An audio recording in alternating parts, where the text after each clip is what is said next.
Hello everyone. Today we're looking at one of these. This is a rare Mobira 510 Talkman.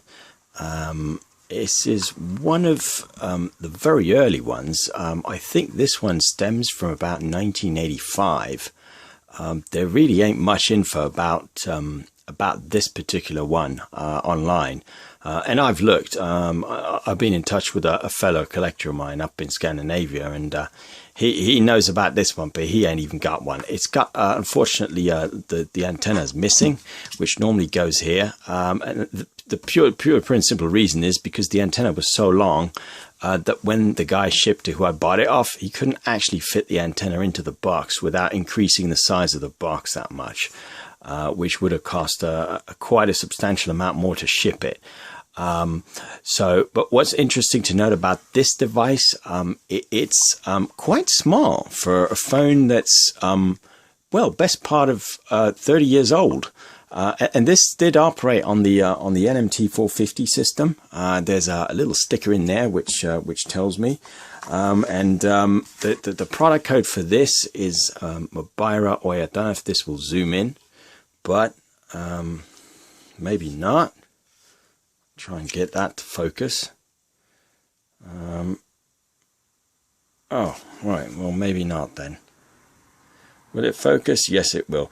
That's an MD94NT. So what's interesting about this, though, is it came with a whole bunch of other crap.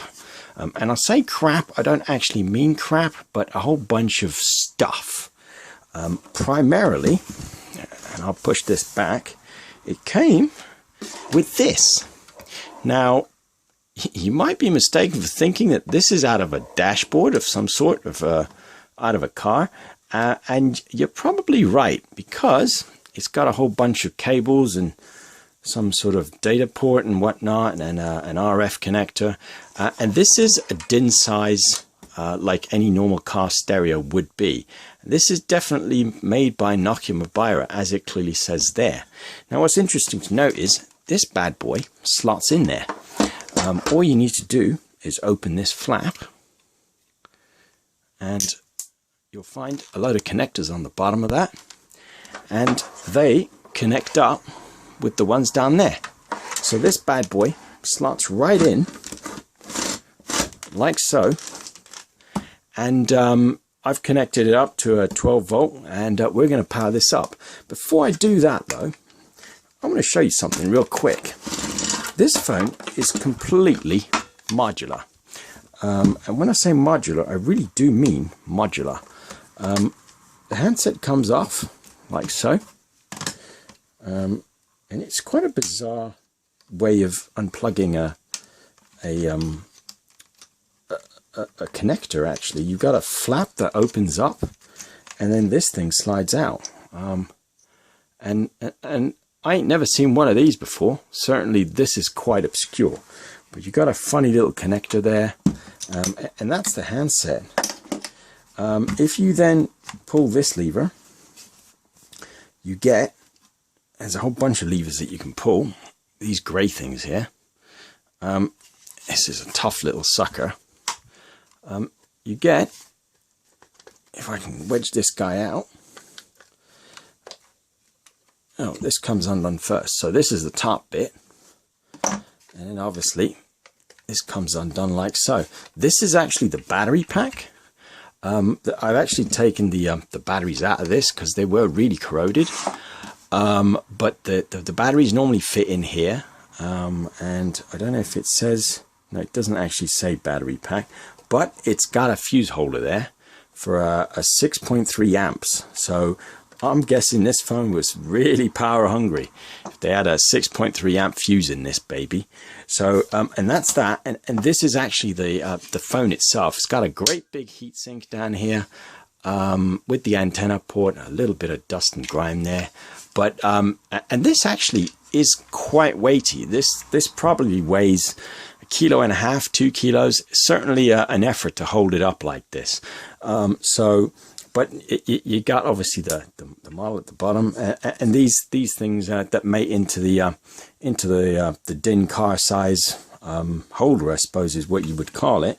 So let me quickly put this back together, and I'm going to fire this bad boy up. This slots on like so. Does it slot that way? No, it slots the other way, like so. And that's that. Handset goes the other way. Quickly, what does it say up here? Something Tyvakolsky. I'm guessing that's the guy's name that used to own this. But just do it in reverse now. Plug this guy in like so. You secure that and you're good to go. So let's fire this one up. Interestingly, it's got a mechanism for releasing it like that. I'm not sure what that's about, but you got a couple of clips like this that actually slot into place. So maybe it was a quick release of some sort. I'm not too sure. But this definitely did come out of a car, because it's DIN size. And I say that because when you slot it in, if you look at the phone itself, the phone would be in the dash like that. All the numbers are actually the right way up. The text is the right way. It's on its side. So this is definitely in a dash of some sort. Well, I'll fire this up in a sec, but you'll see the writing is actually this way, not this way. So that would really make sense. But let me quickly put this back in here and quickly get this fired up. Now, I'm a little worried that this little thing might get in the way. So I'm going to peel that off for now and slot this guy right in. So with a bit of luck, that should come on. And sure enough, it is on, because this little light has come on. Now, let me power this off.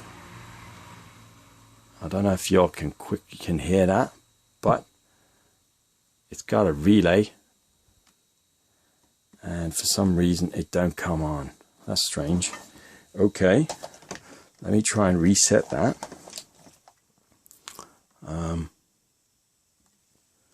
Maybe not. Maybe I've burned it.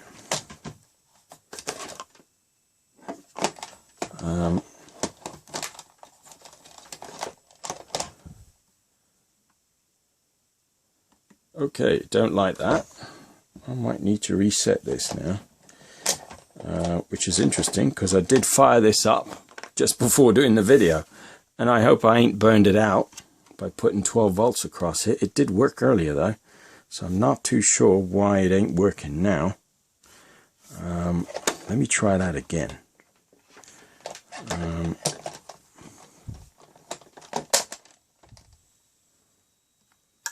Right, here we go. So that's clearly come on. You got some sort of numbers there. I'm going to try and lift this a little bit, but this is quite heavy. So I'm guessing the menu on this, you'd press menu. Field strength. How the hell do you navigate? I would guess next. Battery capacity. Duration of calls. Select power. Country select. Set lock levels, DTMF receive, I don't know what that is, external devices. Could be the gubbins that I got with it, and I'm not talking about this box. I got a whole bunch of other stuff with this as well. I got this thing here, and this is definitely made by Mobira, and this is just a load of cable with a great big box with some electronics inside. Now, the connector on that is a funny shape because it looks like it's a throughway connector, and the phone would connect to one of these, and you'd connect that to something else.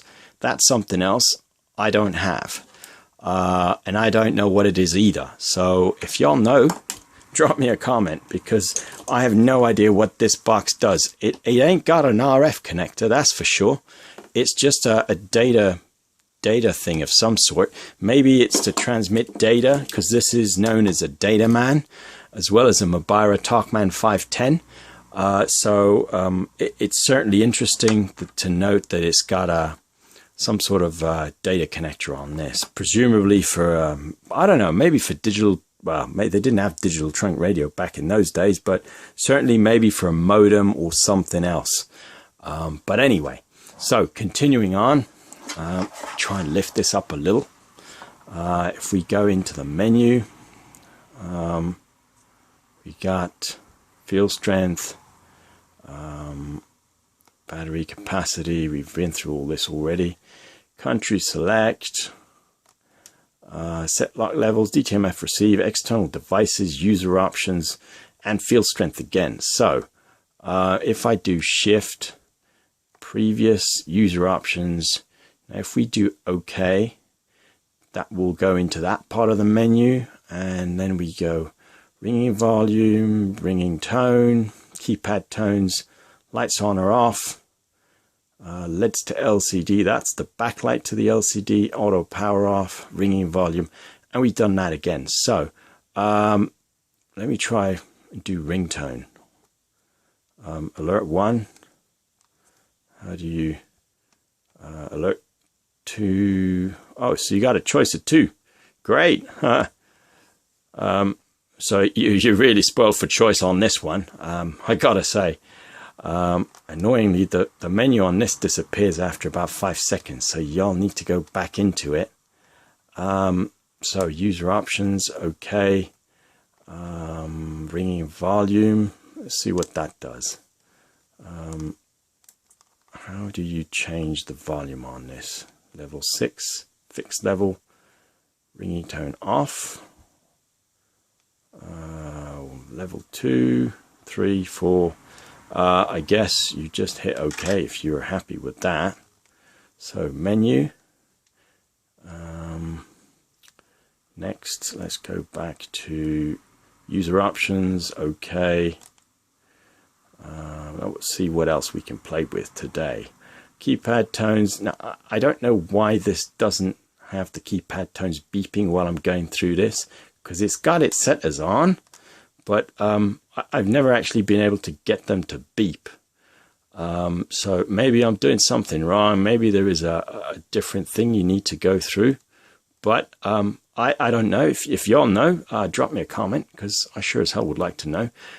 So quickly going through the alpha menu, you got alpha. And presumably if you did, you could then type in your letters, and you could see this is quite tedious. Brick, there we go. To store, I'm guessing that would be shift store, brick store, and it's probably asking for memory location. So if we, oh, it's gone. I guess it needed the memory location, and I just wasn't quick enough. Let's try and see what it does if we do a 999. It says call, but of course NMT in this area is not in service, so I don't actually know what it will do. Presumably it will eventually give up trying, at the risk of me getting radiated with 20 watts of power out the socket, which is just here. I guess that ain't doing much, so let me go ahead and cancel that. There we go. Other than that, I can't really show you all much about this, because I don't really know much about it, and to be fair, I don't have a manual for it or anything. It literally, I bought it off a guy. It cost a fortune to ship out to me as well, but I've only seen a few of these, and these sell for a few $100 when they do come up. Well worth getting, I think. Certainly there's a guy that's got one of these for sale, and he's asking for about $1,000 at the moment, which is way too much. But I guess in a few years' time, when these get to 30 years old, they'll probably be worth that. I'm not too sure. I didn't pay near as much as that, but I still did pay a handsome premium for having one of these in my collection.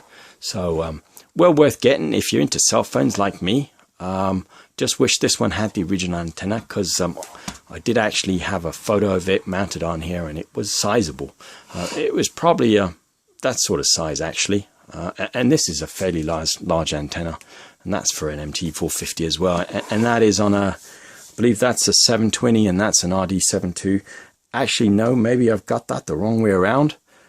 That's the RD722, and that's a 720, I think. I'm not too sure. They're very, very similar phones, and they're for the NMT450 as well. So if you got any more info about this particular one, though, drop me a comment. I would really love to hear from anyone that's got one of these, because certainly you don't see many of these around.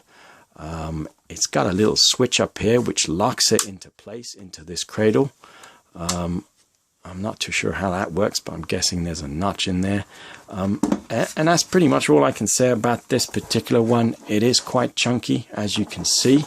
And that would sit in the dash like so. Let me get rid of that. Clear. There we go.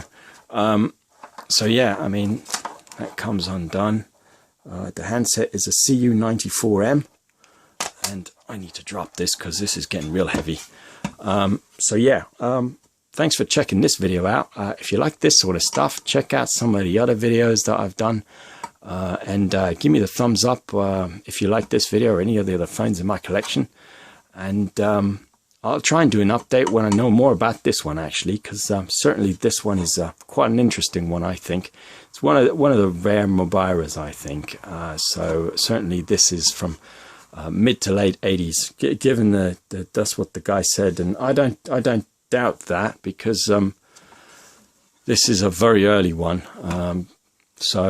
But there ain't much info, like I said, online about these. So if y'all got one of these in your collection and you know a bit more about it than I do, drop me a comment or something and let me know. So cool. Thanks for watching. Don't forget to like, share, and subscribe, and check out the other videos.